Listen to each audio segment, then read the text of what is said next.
Do you have an old piece of furniture lying around that you don't know what to do with, and you want to transform it into something beautiful, but you think it's just going to take too much time and effort? Well, this video could be for you, especially if you like the Hampton style furniture, because today I'm transforming a little Kmart side table. It could have been used as a bedside table as well, into a lovely piece of Hampton style furniture. I also say that in doing this piece of furniture, you could actually do up any piece of furniture into a Hampton style, because all you're doing is adding pretty much the crossbars and painting it white. The crossbars for me was a little bit of a challenge to begin with, and it took me a little while, but now I know how to do it. Any subsequent piece of furniture that I may come across that I think might look nice in the Hampton style, I can do now because I know what I'm doing. So I'll take you through the process of how I did it and what I learned through the process. Don't forget to subscribe and turn on your post notifications, like and also comment if there's something you'd like to see from me, or if you just want to comment on the video you've watched, that'd be great in that way. So thank you so much for watching, and we'll get started.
The next step in the process will be attaching the crossbar. If I could just glue it on there like that, that'd be great, but I'm going to have to cut this piece into two, glue that, and then have to glue another piece, and it's going to have to join in the middle, which could be a bit of...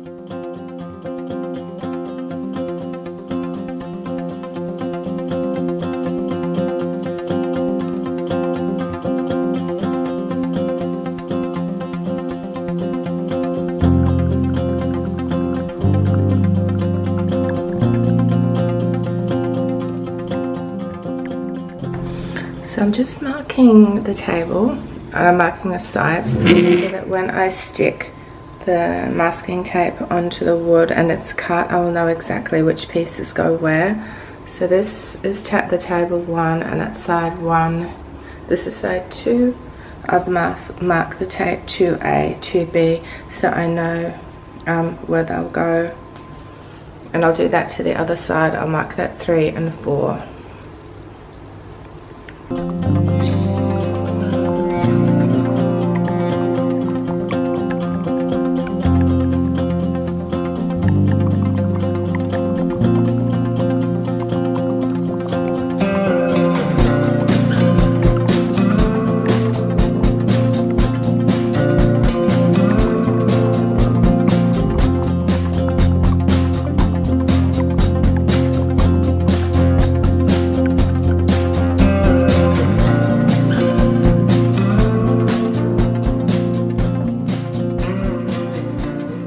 Just stuck the masking tape pattern onto the board that I just bought from Bunnings. I bought another length of wood, and this will actually be the pattern then, so David will know exactly where to cut.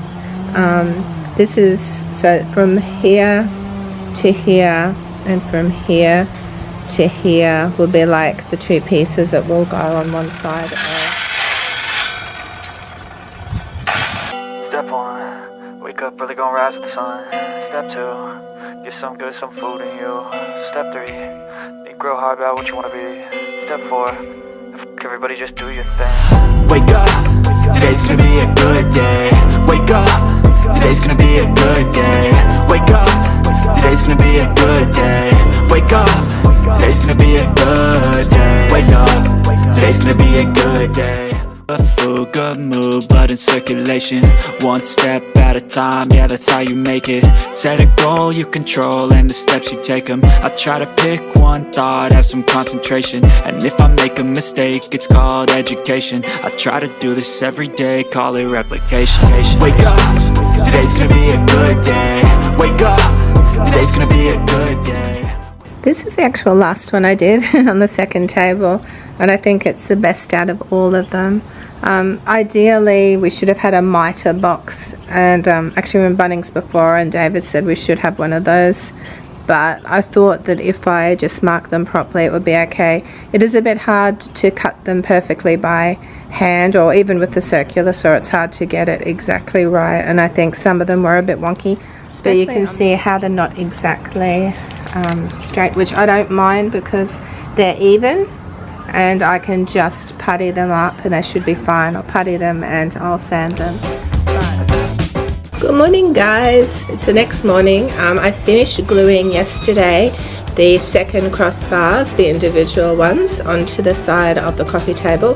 This morning I'm going to be filling in the gaps with some wood filler. I bought Timbermate wood filler. I had a look online and read some reviews and a lot of people said this was really good. This was $10.60 I think, or $10.29 or something like that. So that's what it cost me, but it hasn't really cost me that much for this project, so I'm only going to be using a little bit. So we'll have a fair bit left over for other projects, which is really good because I have a few more upcycles coming up. It's a non-shrinking wood filler. It's interior grade, non-acrylic, water-based, which is good. I don't like anything oil-based particularly. So it's just for indoors. I can't use it for anything outdoors, which is fine. I probably could use it for outdoor furniture though, because that's not actually in the weather. Yeah, I'll just see how it goes with me filling in. I've filled in a lot of gaps in the walls, puttied walls up before and sanded them back, and that's been relatively easy. This might be a little bit more fiddly though because there are there's quite a few gaps in some of the, but we'll just see how we go.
I wanna stay